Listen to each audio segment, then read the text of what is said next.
International, www.netivyahinternational.org.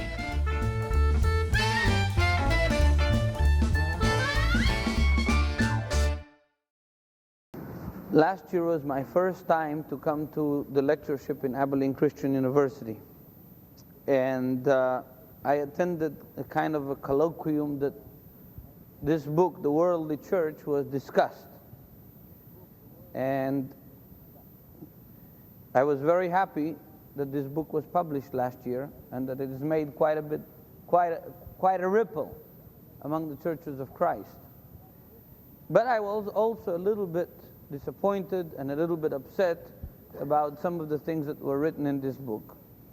And I made a comment during this colloquium, only one comment, which is unusual. And the comment was that there is no such a thing as secular in biblical anthropology, or in the way the Bible looks mankind. There is no secular.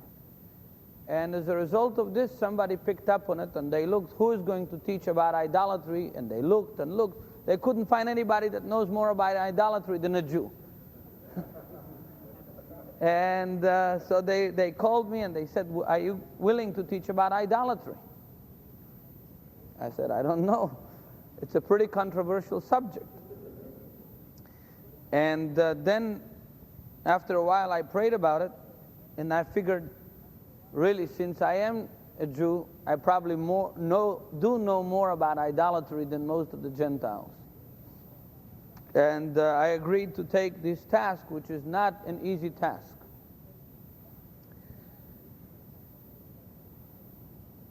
During the lectures this week, I also heard a lot about the secular world and how the secular mind is influencing the Christian world. And these are very interesting things because we all live in what we believe to be a secular world. But it's more interesting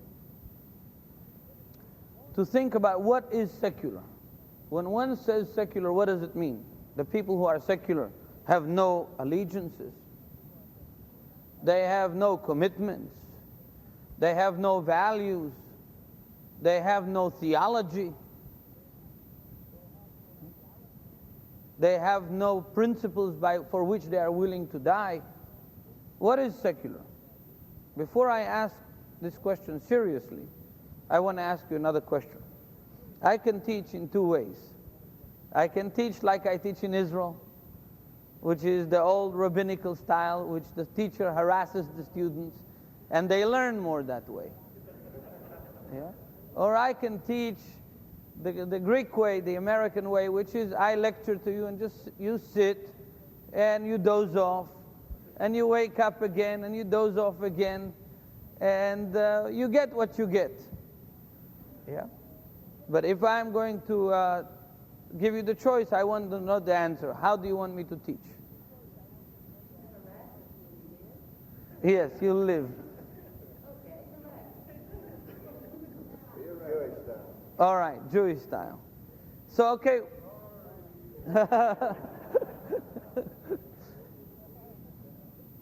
Yeah, but I'm too short now and you are on the same. So, okay, so what is secular? How do you, as people who live in the Western world, how do you define secular in light of the way I stated the question previously? How do you define it? You're a Bible student, tell me. How do you define secular? Something not sacred. Something not sacred. Okay, that's pretty good definition. Yes.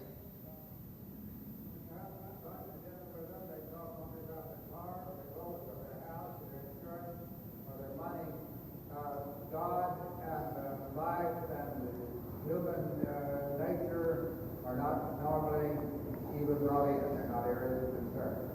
Okay, he brings a very interesting thing. He says, talking about the material world, and God is not of their concern. What if Some of the most idolatrous people that I know talk all the time about God. You know? I mean, I want to sharpen this point. Some of the most idolatrous people I know talk all the time about God, and they say, they have a flat tire, yeah? And say it's a miracle from God. God made this flat tire, so I should have a chance now to stop at the gas station and to do whatever, Or there is all kinds of things. In other words, secular is not necessarily what we think. I mean, okay, I'm going to back off. I made a mistake. Idolatry, when we talk about idolatry, it's not necessarily people who don't talk about God and don't interest themselves in spiritual things. And in the secular world, yeah, these people that talk only about cars and only about material things could be church-going people.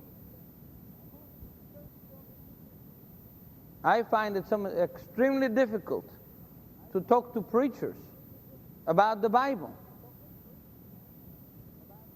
Not with all preachers, but I find many preachers that won't talk to you outside of the church building about the Bible.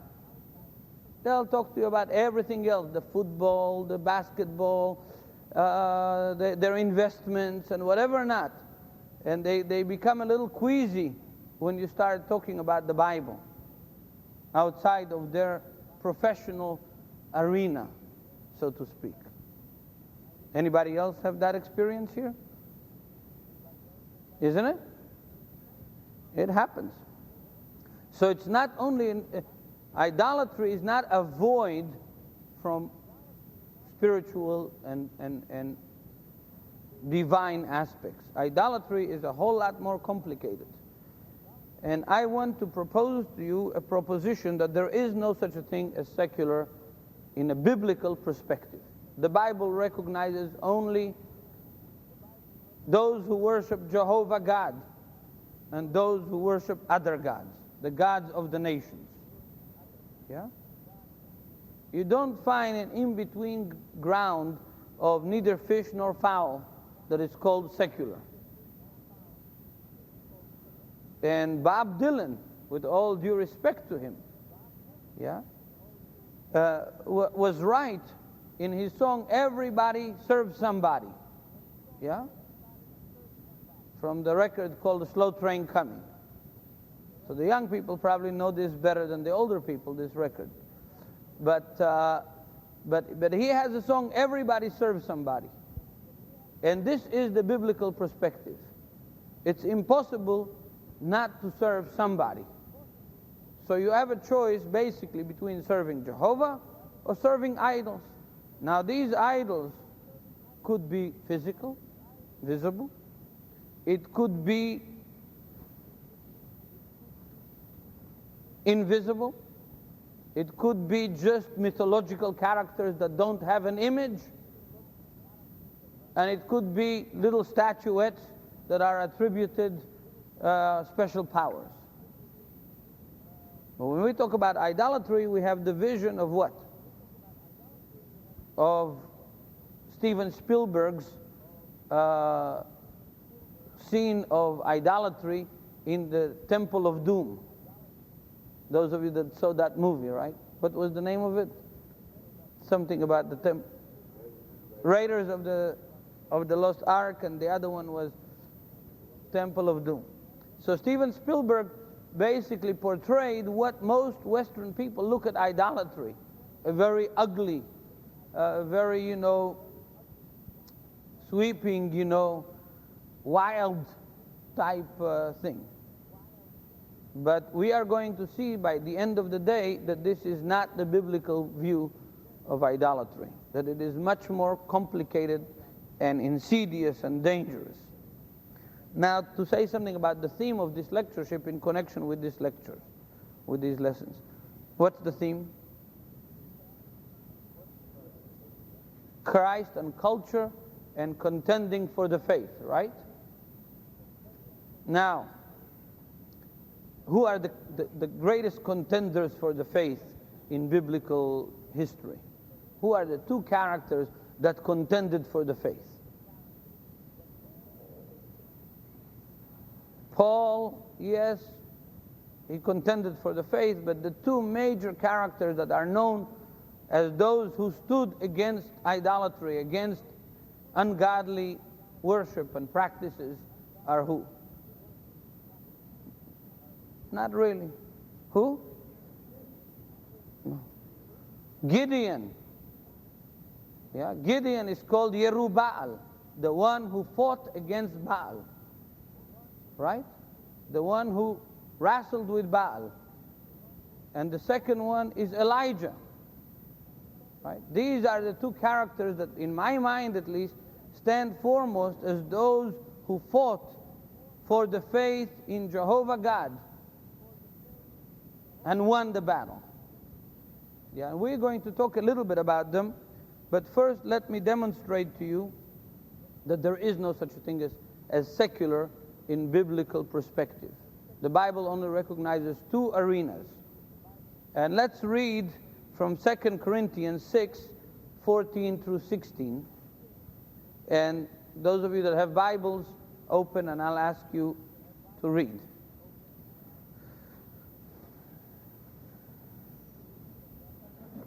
And please stand up. Terry, would you read? 14 through 16.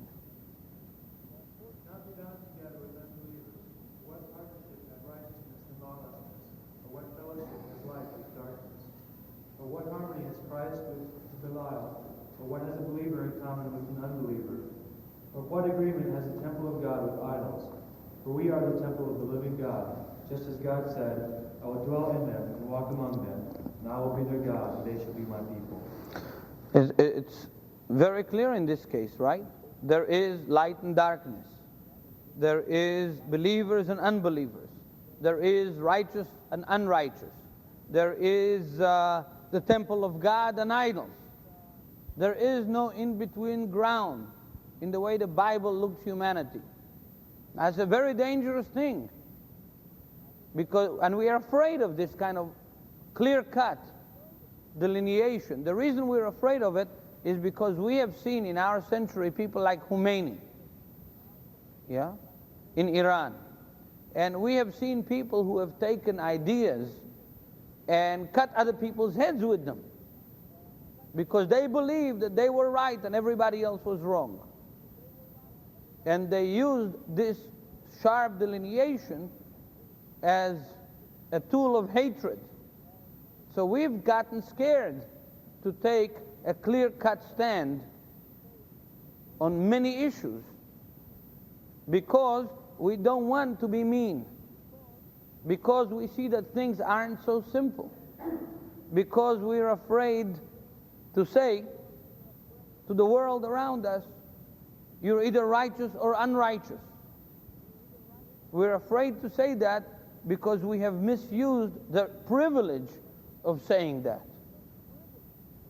Does that make sense to you? Is it true? Is it true we are afraid to say it? We don't want to offend. What is the offense?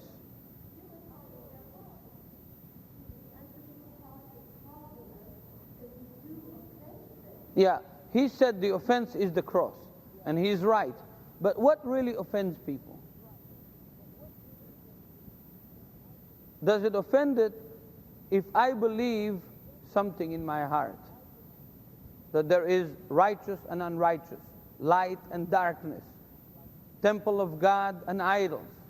Yeah? Does it offend you? When does it really offend you?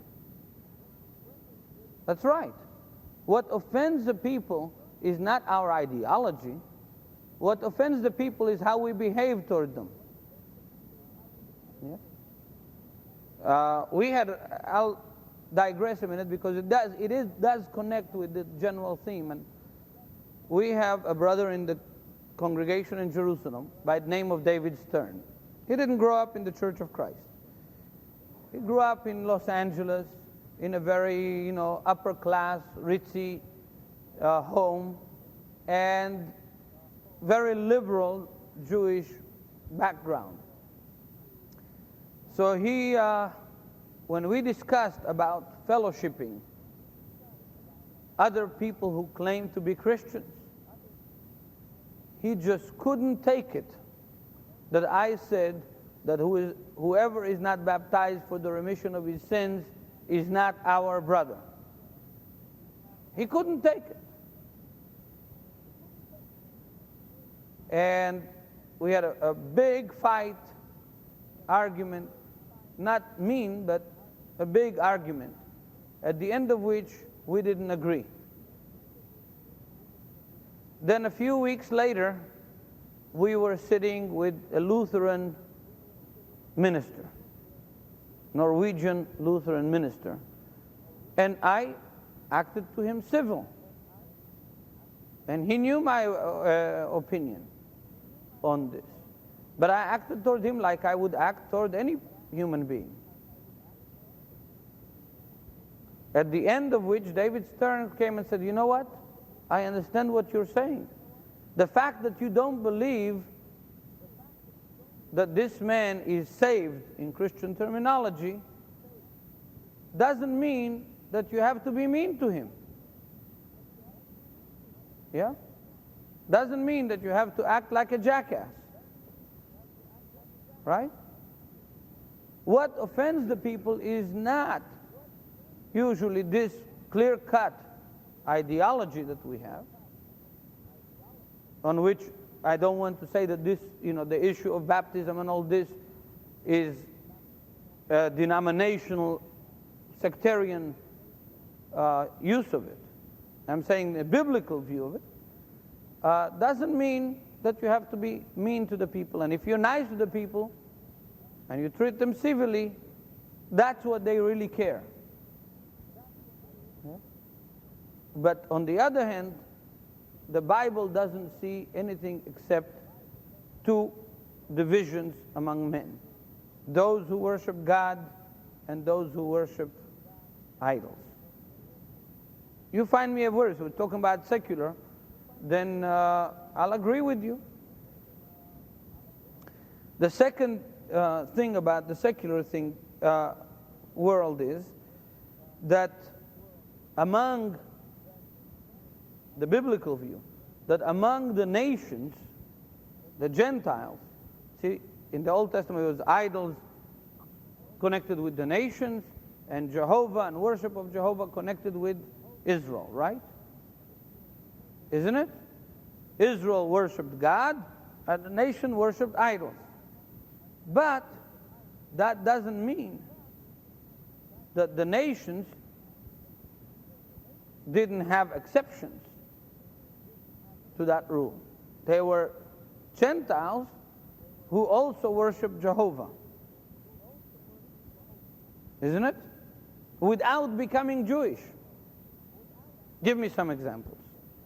Charlie, give me an example of a Gentile man or woman who worshiped Jehovah and didn't become Jewish, remained a Gentile. Job, Melchizedek, but clearer cases.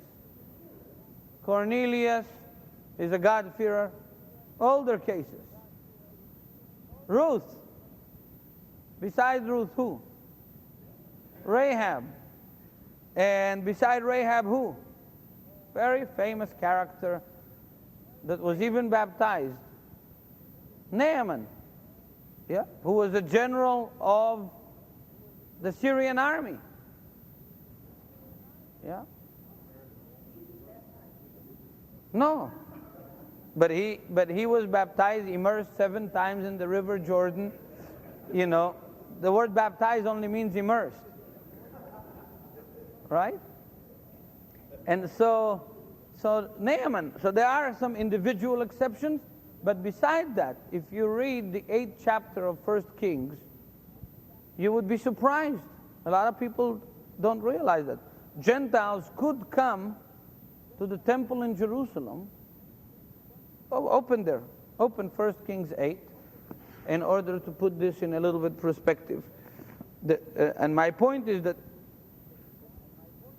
in a sharply dichotomized world of those who worship God and those who don't worship God, there is a possibility, biblically speaking, for even those who worship idols, yeah, to come to God without losing their identity, yeah, their national and ethnic identity. 1 Kings 8, and I would say start from verse 27.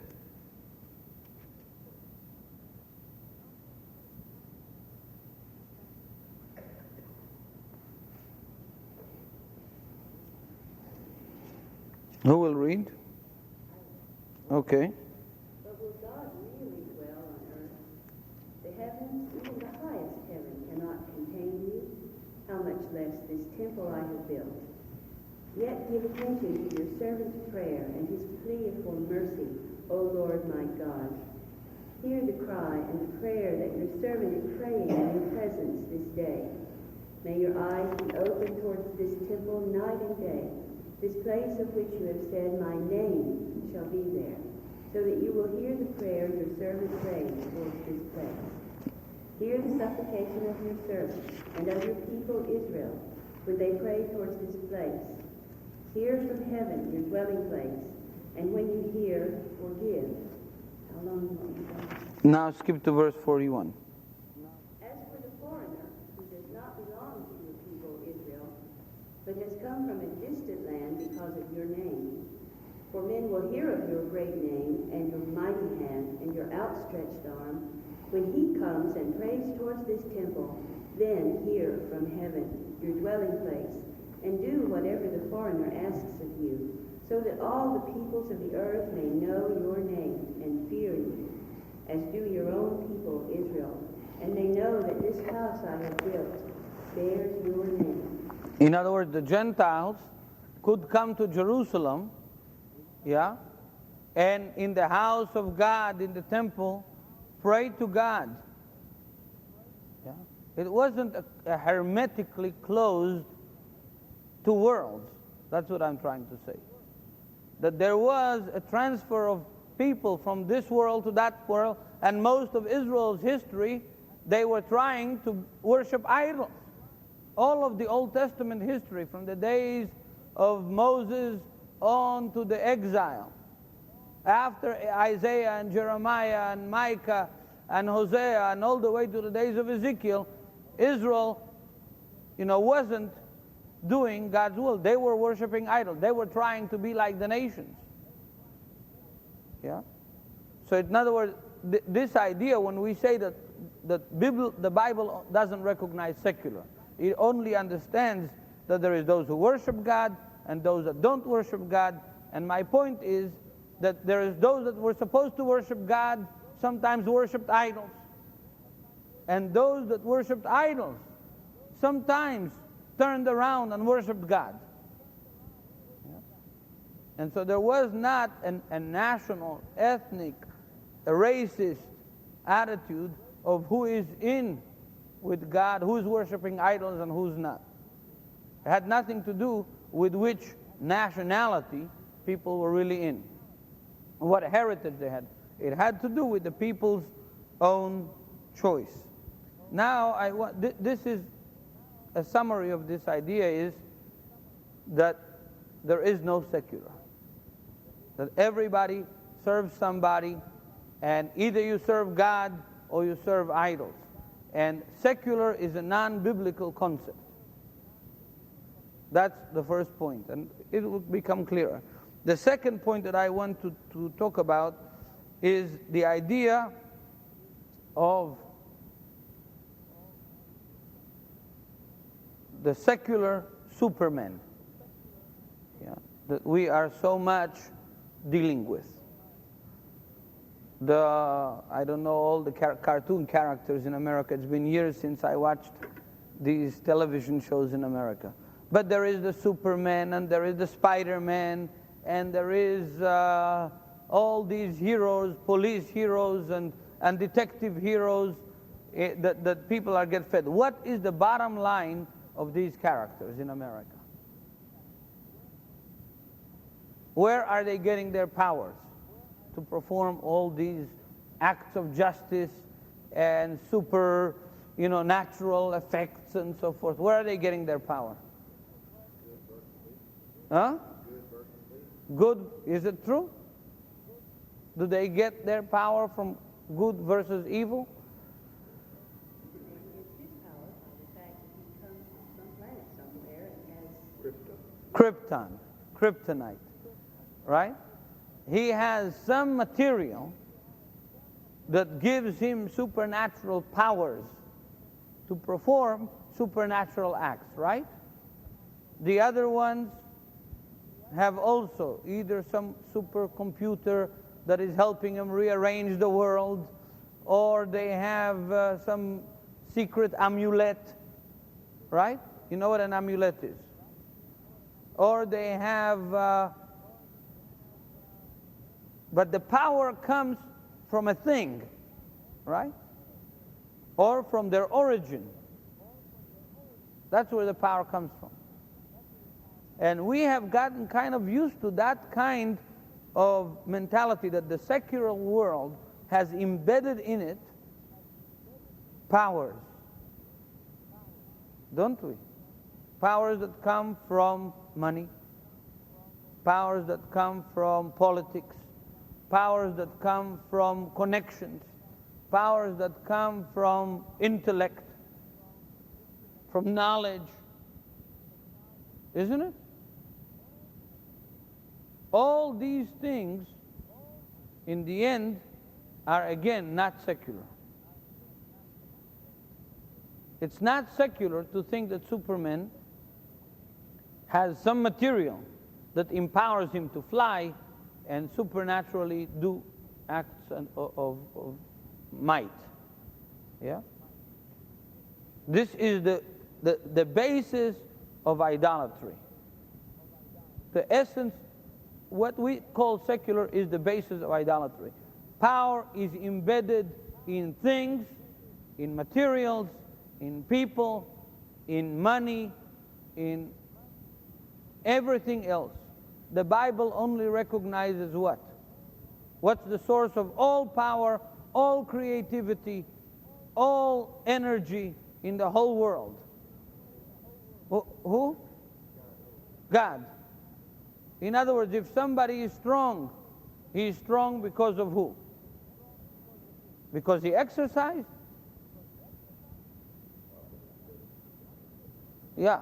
Not because he exercised, because another guy will exercise and will have a heart attack and die. Yeah. Is it because of the diet that he eats? This is a very basic concept that we have a hard time dealing with in our world. Is it because the diet that he eats that makes him strong? I mean, this is a very popular subject today, diets. Right? Yeah, but that's right. But is a man strong and healthy because of the food he eats? Yes? Huh? You know, the healthiest people that I know are the Bedouins, the Arabs that live in the wilderness, that, a heart attack is almost unheard of among them, or cancer. You never hear of somebody dying from cancer. They live in the wilderness, yeah, in tents. Those of you who visited Israel know, you've seen them along the ways and the highways of the Negev and the Judean desert. Yeah. They're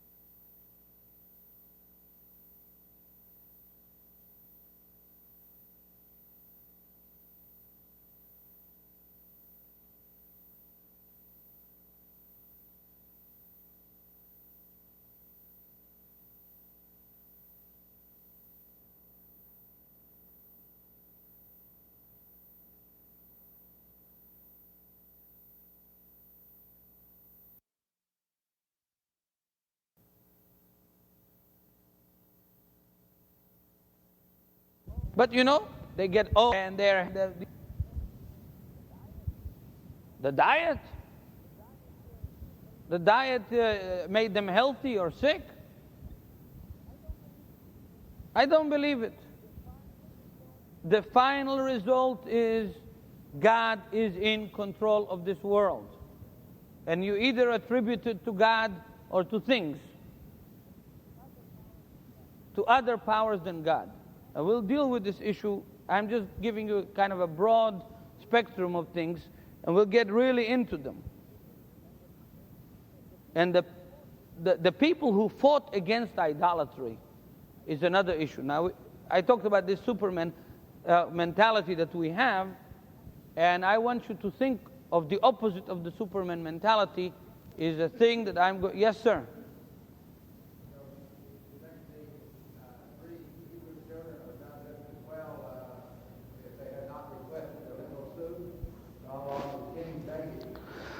They didn't do well because they ate lentil soup. If somebody thinks that the 3 Hebrew children did well in the furnace because they ate vegetables and lentil soup, he has to go back and reread that story in Daniel. Yeah, they did well because God stood with them. Even if you put 50 tons of lentil in the furnace, it'll burn. Yeah? Yeah? And I know it's a very hard thing for us to grasp what I'm saying. But I want you to think the opposite of this Superman mentality that we have is what I would call the Gideon principle. Yeah? Gideon principle. Gideon was a wimp. How do we know that Gideon was a wimp? No. We know he was a wimp. How do we know? Who remembers the story that will retell us the story of Gideon, at least the 6th chapter of the book of Judges?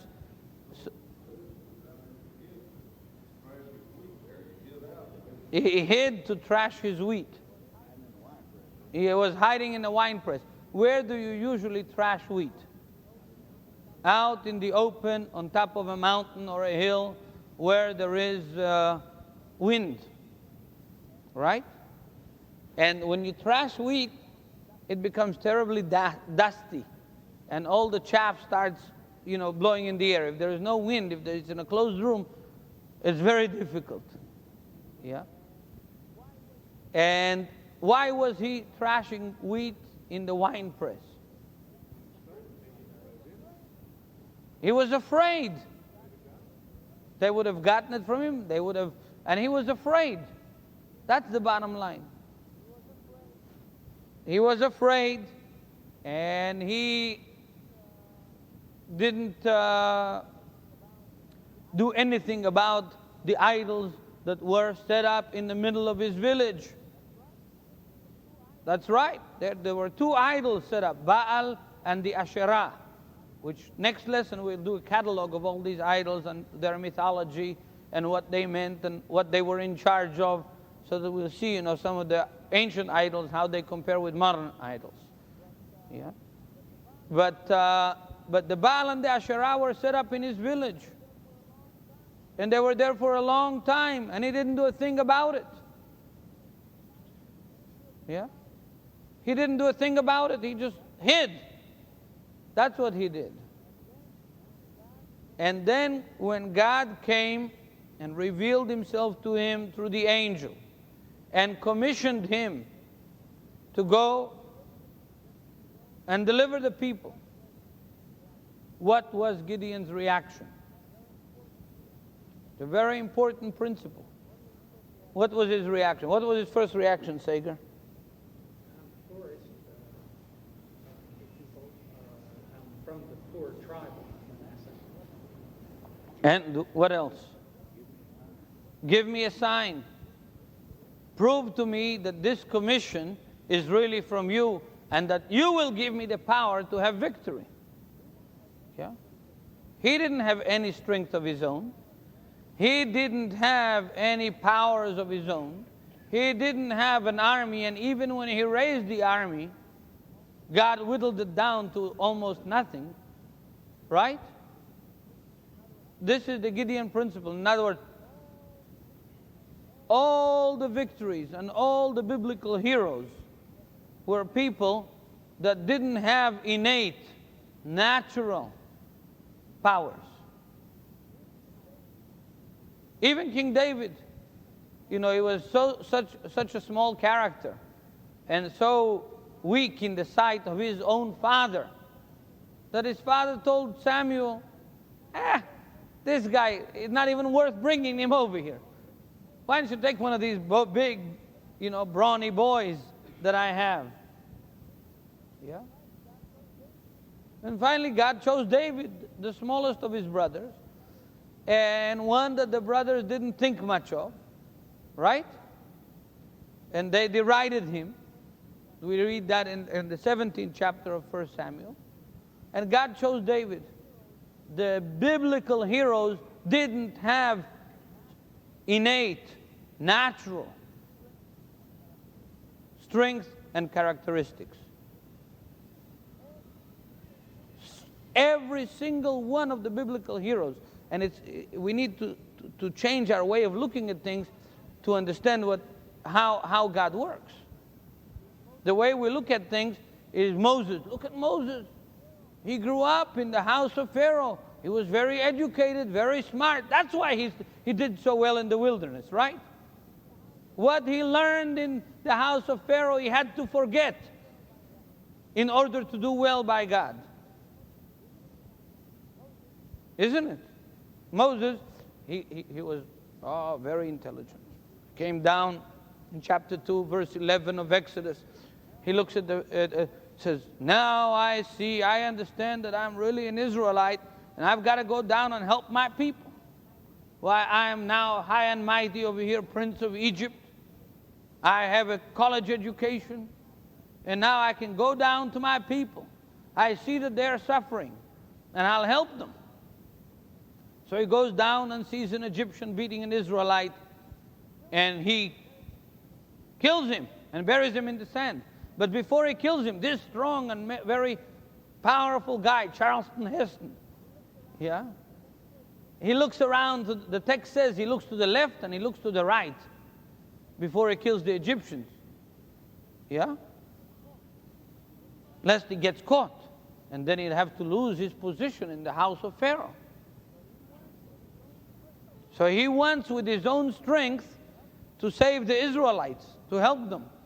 Because he's a very generous, he's been educated to be a generous, strong person, and to do charity to the poor. So he kills the Egyptians and buries him. That didn't buy him anything in Israel. The next day when he sees two Jews, they said, who put you a judge and a prince over us? We didn't appoint you to be our leader. And he understands that all that he learned in the house of Pharaoh and all that status was worth nothing. So he runs away, and it takes 40 years for God to whittle him down to make him a shepherd, a hired hand in the house of a pagan priest, basically. That's what happened. It wasn't his education, his upbringing, his personal charisma and strength that made him the leader of God's people. It was the brokenness, a running away, fugitive, broken. Every leader of God's people has what I named the Gideon principle. The Gideon principle means that God takes the weakest and performs the mightiest with the weak. We see that in many, many biblical stories. And of course, the New Testament has it for the whole church. Doesn't Paul say in 1 Corinthians, what did he say about this principle? Who can tell me this principle? Demonstrate me this principle from the New Testament. When I'm weak, I'm strong. How about 1 Corinthians chapter 1? What do you think, Larry? Is that principle in there? Where are the mighty? Where are the wise?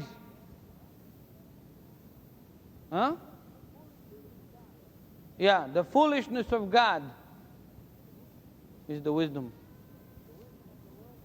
of this world. And the wisdom of the world is what? Foolishness. The same thing goes with power, physical power. Yeah?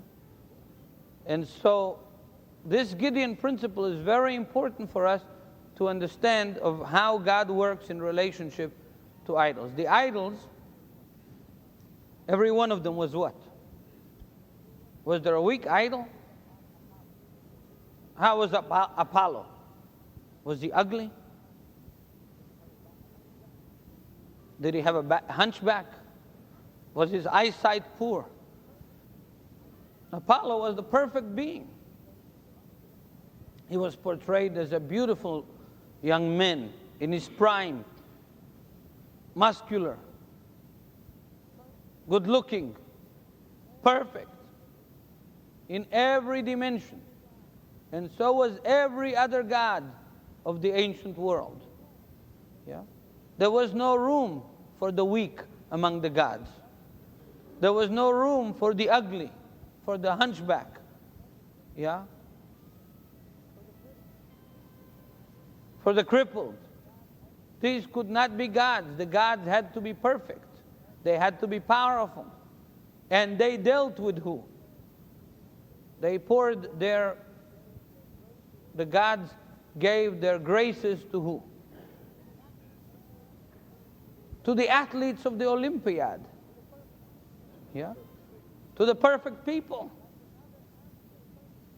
That's another aspect that we have to look at when we talk about this. When we talk about idolatry. People said, somebody said yesterday in the lecture that idolatry is anything that comes between you and God. Okay? Idolatry is anything that comes between you and God. And that's a true definition. But I think it's too general. Yeah? Because in a minute we'll talk about idolatry as being the worship of other powers. And it has to do with worship. Are there idols? Do idols exist? What are idols? What are idols biblically? Statues and stones and work of man's hand, objects of worship. What are they more? She said created beings. Is that true? Or created things. Is that true? Is it true? How about the 1 Corinthians chapter 10, where it says idols are nothing? Paul says idols are nothing, doesn't he? So, 1 Corinthians 10, verse 21, if I'm not mistaken. Or they're around. It says idols are nothing. What else he says in the same chapter? What are idols? Are they only things?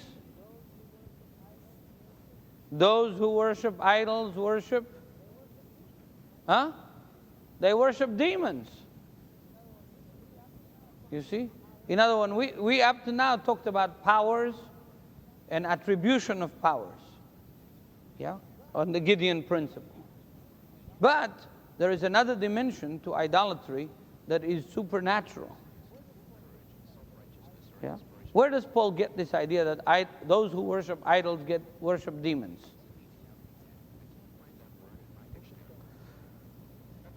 Who can tell me? You have cross-references there in your Bible. Look.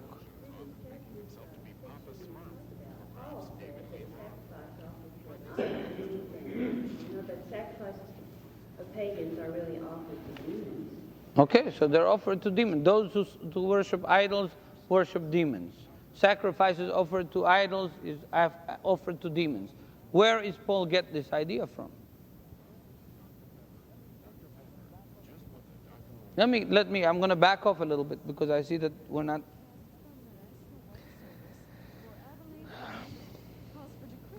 Do you believe in the supernatural world? Satan is supernatural. Huh? Is there a supernatural world? How does it affect us? I see a brother from Korea or China. Where are you from? From Bangkok, Thailand. Welcome. How does the supernatural affect us?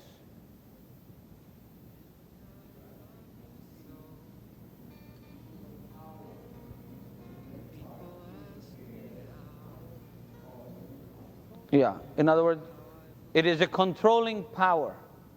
In Thailand, have you seen that the control of these demonic powers supernaturally? How have you seen it? Come up front, tell us.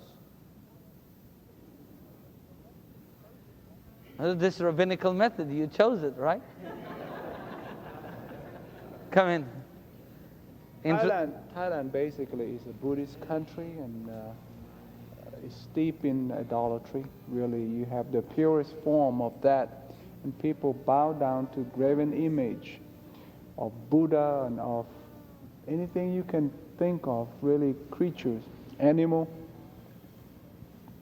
pig, cow, snake. They make the idol, the graven image, and they believe that there's some special spirit live in that image, and then you bow down before that image. And is there manifestation?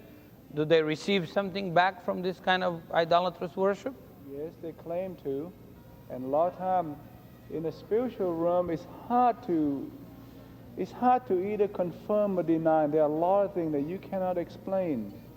A lot of things that you cannot explain. How can people walk through fire?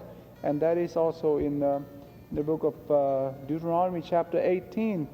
The Lord say, don't let your children, your daughter, walk through fire. And they talk to spirit of dead people, and they ask the spirit of the dead people to come in and possess them. And I even talked to a lady that later on was converted to Christianity, that in the course of conversation, the third person entered into her body and started talking to me in third person.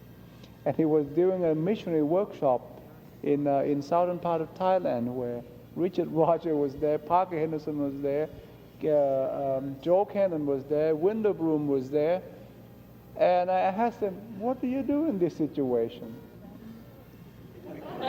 They should have asked you, what do you do? So you have seen supernatural manifestation from idols. Definitely, yes. Okay, thank you. Thank you very much. So, in other words, we are so westernized in our way of thinking that it's hard for us to accept it.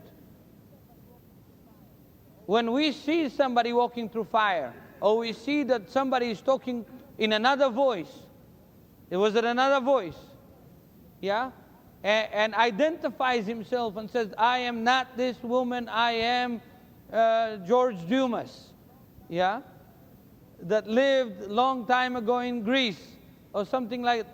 We say either it's a trick, yeah? Or is insanity of some kind, or it is not really happening. That's the easiest thing. We are trained not to see what we don't want to see. Isn't it so? We are actually trained in our culture not to see what we don't want to see. Somebody could hit you with a hammer on the head, and you'll say it's a kiss. Yeah? In Israel it happens. You know? But these are things which I want during these lessons for you to come to grips with. And our time is up now. We haven't even started really to get really into it. I hope you'll be back later on at 11, and we'll continue summarizing these points and then going into a catalog of the biblical idols. What